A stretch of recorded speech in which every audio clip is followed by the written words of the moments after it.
नमस्कार। मैं हूं महेंद्र और आप देख रहे हैं द इंटरव्यू टाइम्स। आप सभी का स्वागत है। इस वीडियो में बात करेंगे, क्या आरएसएस गडकरी को प्रधानमंत्री बनाना चाहता है? क्या संजय जोशी बनेंगे बीजेपी के नए अध्यक्ष?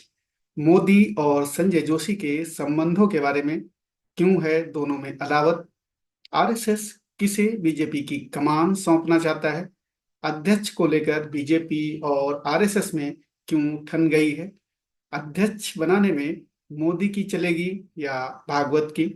क्या आरएसएस वीटो लगा सकता है?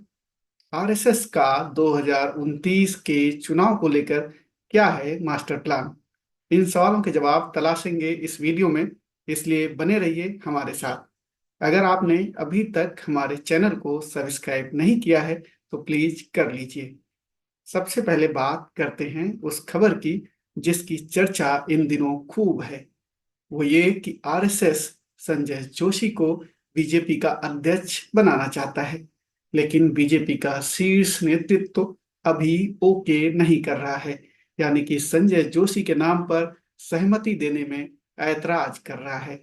अब सवाल ये उठता है कि ऐसी क्या बात है संजय जोशी में कि आरएसएस उन्हें बीजेपी की कमान देना चाहता है और बीजेपी का शीर्ष नेतृत्व यानी नरेंद्र मोदी उनके नाम पर मुहर लगाने को तैयार नहीं है। तो पहले ये जान लेते हैं कि आखिर संजय जोशी हैं कौन, और फिर ये समझेंगे कि नरेंद्र मोदी उनके नाम पर मुहर क्यों नहीं लगा रहे हैं। संजय जोशी संघ के प्रचारक हैं। 80 के दशक में नागपुर से प्रचारक का काम शुरू किया था। उस वक्त उनके साथी थे मौजूदा केंद्रीय मंत्री नितिन गडकरी। गडकरी आज भी उनके बहुत करीबी मित्र हैं। पढ़ाई उन्होंने मैकेनिकल इंजीनियरिंग की। कुछ समय तक इंजीनियरिंग पढ़ाई भी। आरएसएस ने संजय जोशी को बीजेपी में लॉन्च किया गुजरात में। गुजरात में वो 13 साल रहे, पार्टी को मजबूत किया, सत्ता के खेल को समझा भी और बखूबी खेला भी। संजय जोशी के लिए बुरा दौर 2005 में आया, जब उनकी एक फर्जी सीडी आई। इस सीडी में उन्हें एक महिला के साथ आपत्तिजनक स्थिति में दिखाया गया था। इसके बाद बीजेपी ने उन्हें पार्टी से निकाल दिया। लेकिन जब सीडी फर्जी साबित हुई तो फिर से संजय जोशी की बीजेपी में वापसी हुई। हालांकि बीजेपी के अंदर कई नेता उनको पार्टी में वापस लेने का विरोध कर रहे थे, लेकिन उस वक्त नितिन गडकरी अध्यक्ष थे और आरएसएस से उनके बहुत अच्छे संबंध होने के कारण विरोधियों की नहीं चली और न सिर्फ उनकी पार्टी में वापसी हुई, बल्कि 2012 में संजय जोशी को उत्तर प्रदेश विधानसभा चुनाव की जिम्मेदारी भी दी गई। राजनीतिक हलकों में ऐसा कहा जाता है कि नरेंद्र मोदी इससे काफी नाराज हो गए और वो यूपी चुनाव प्रचार के लिए भी नहीं गए।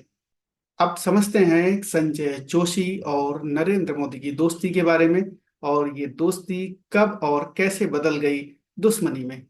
इसके लिए हमें एक बार फिर चलना होगा गुजरात। साल था 1989-90 का।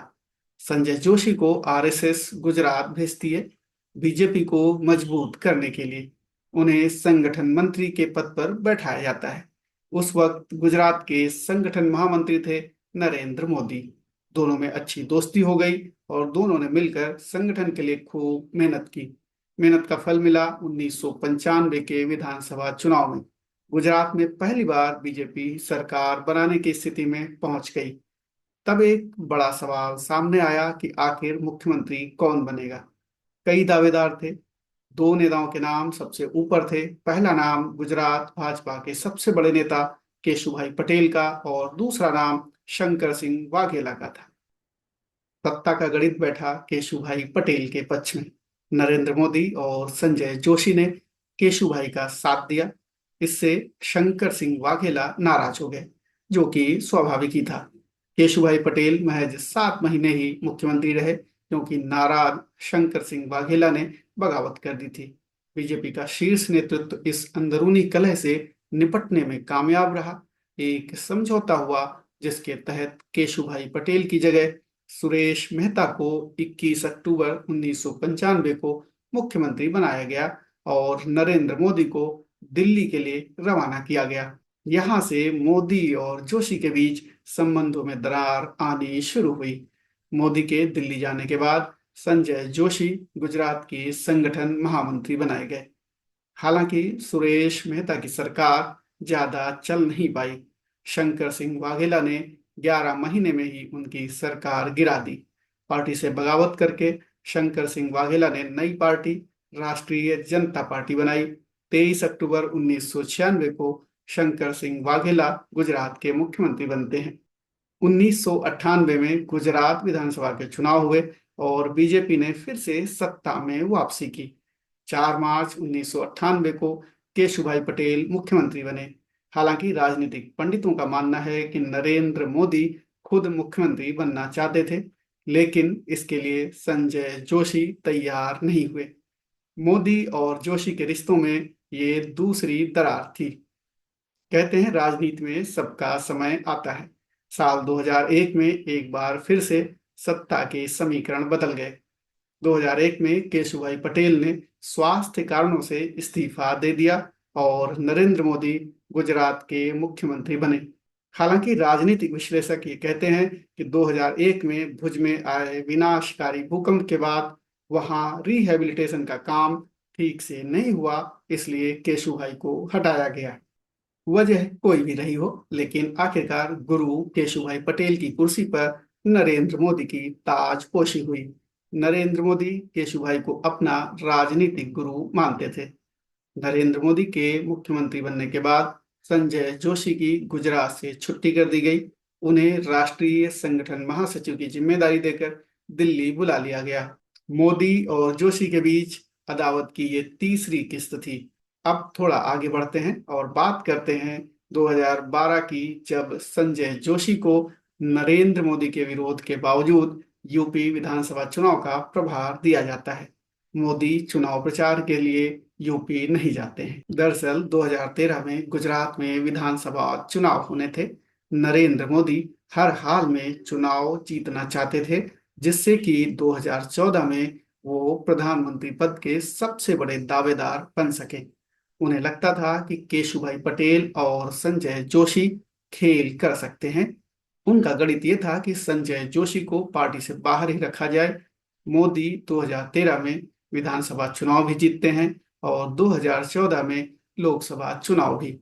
इस बीच संजय जोशी को प्रभावहीन बना दिया गया। उन्हें एक तरह से वनवास में भेज दिया गया। एक बार फिर संजय जोशी चर्चा में है। मीडिया में इस बात की चर्चा है कि संघ चाहता है कि संजय जोशी को बीजेपी की कमान दी जाए।